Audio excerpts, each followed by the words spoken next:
Welcome to our virtual open house. My name is Eric Stalloch, and I am one of the advisors for the yearbook. And I have the privilege of teaching this course with two other advisors, Ms. Leslie Welch and Mrs. Darlene Baker. And together we work with all of the students to design, produce, market, sell, and distribute the yearbook. And that is what your student is a part of right now, a real world basically job where they are learning skills that will be applied to an actual real world product. And so, one of the things we like to point out to our students very early, and we like to share with you, is what we mean by a deadline.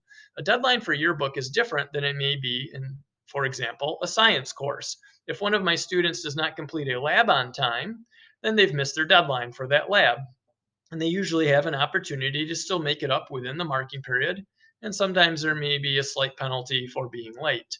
That is different than the type of deadlines we have in yearbook. In yearbook, there are two main scenarios that we run into. One would be the coverage of an event. If your student has signed up to cover an event and they do not cover it, they missed their deadline, it's not possible for another student to cover that event because the event has passed. Often these are one time occurrences. So if we have a guest speaker that is coming to the school and they volunteered to go be the person that went to cover that event for the yearbook and they do not do it, then that event simply cannot be in the yearbook because we did not get it covered. So that is a pretty firm deadline. The other type is our publishing deadlines. There is a misconception by people that the book is simply printed at the end of the year, and that is not the case. We complete batches of pages throughout the year, and once those are submitted to our publisher and approved, they get printed and they're stored in the warehouse. At the end of the year, when we finish our last batch of pages, all of those previously stored pages are assembled together to make the book, and then the book is delivered to us. And therefore, if we miss a deadline with our company, we face one of two consequences.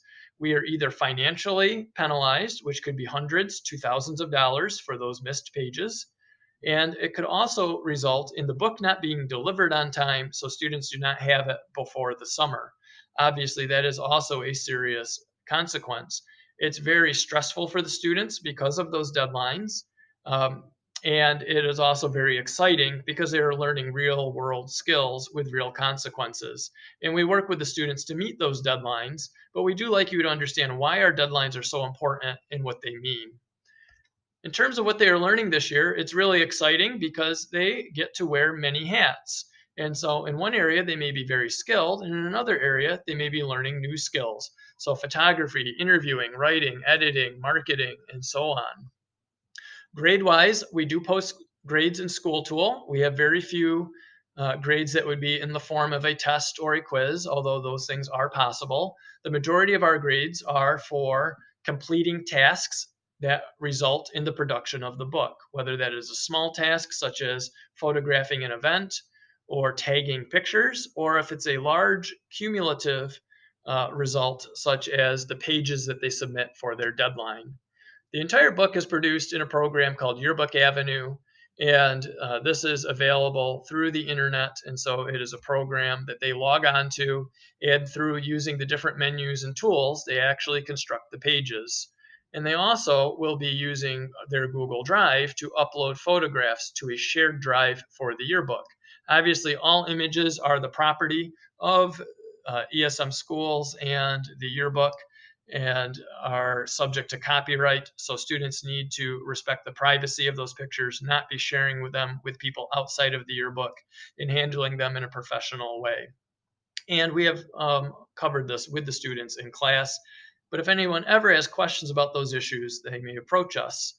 Also, for equipment, in the case of shared equipment, this is equipment that a student may sign out, use, and bring back. Before another student is allowed to sign it out, we will be sanitizing it this year. So if a student's using a camera, that will only be used by that student until it's returned. And when it's returned, we will be cleaning them. We have mentioned the deadlines already. The other thing that we like to mention to our students and to you in advance is that we actually complete the production of this year's book in late March or early April. And then what happens next is we begin the planning stages for the next year's yearbook. There's an overlap of years. So some of this year's book was actually started by last year's staff, and your students this year will start next year's book as well. There's also some expectations for helping us to organize and distribute the books on our distribution event at the end of the year.